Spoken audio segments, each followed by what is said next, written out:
Hello, I'm Johnny Johnson, and today we're taking a look at Street Fighter Alpha, a decent video game adaptation with some dark themes and some good fight scenes. So let's check it out.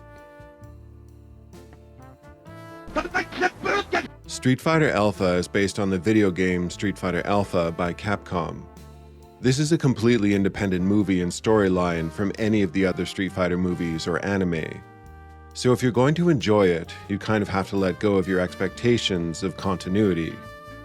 I should further warn you not to overly compare it to the excellent Street Fighter II, the animated movie. Alpha is almost universally viewed as the weaker movie, but they're really their own thing. Street Fighter Alpha is for one less fan service. There will simply be fewer classic Street Fighter characters on screen. The story is a bit dark and disturbing at times, with some good versus evil or light versus dark themes. The story revolves around Ryu, who is reunited with his younger brother Shun, who sort of just appears out of the woodwork.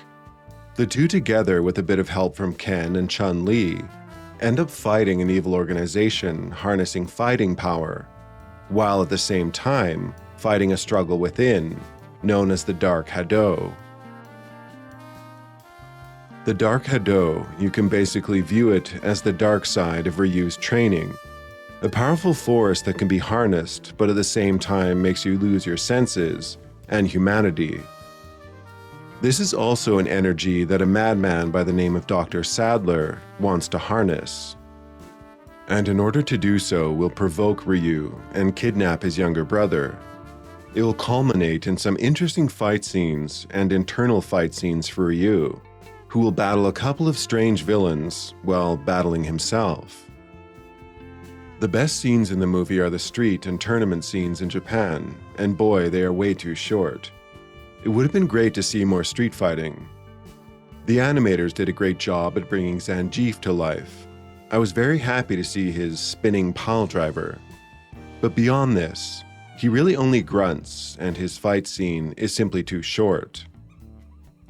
Most of the fight scenes are dedicated to battling a cybernetic humanoid created by and working for Dr. Sadler. He is extraordinarily powerful, and his primary function is to collect fighting data.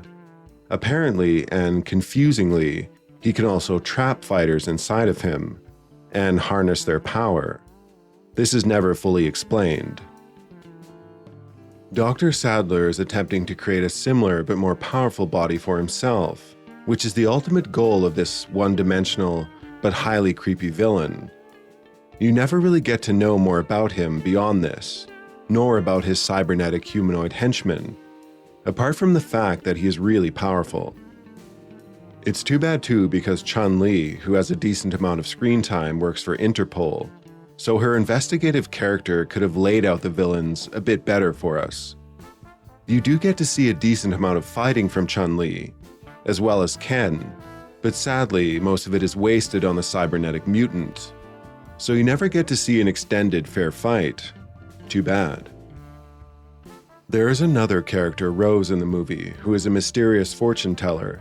She is from the Street Fighter lore, but is really given no introduction or explanation in the movie, other than that she likes to pop up and play mind games with Ryu, and hopefully provide him some guidance to avoid being seduced by the dark side. Animation-wise, the movie is pretty cool. It's a very different style of animation from almost anything else.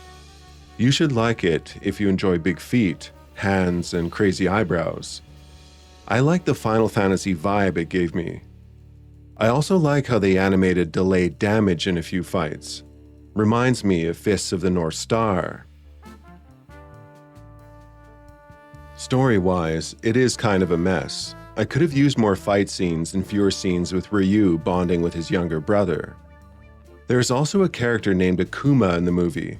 I would have loved to have seen more of him, rather than just a brief appearance used to give Ryu some insight into the Dark Hado.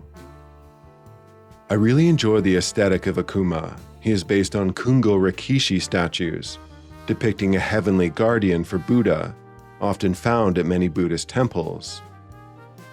The wooden statues featured where they find Akuma are to represent his former opponents.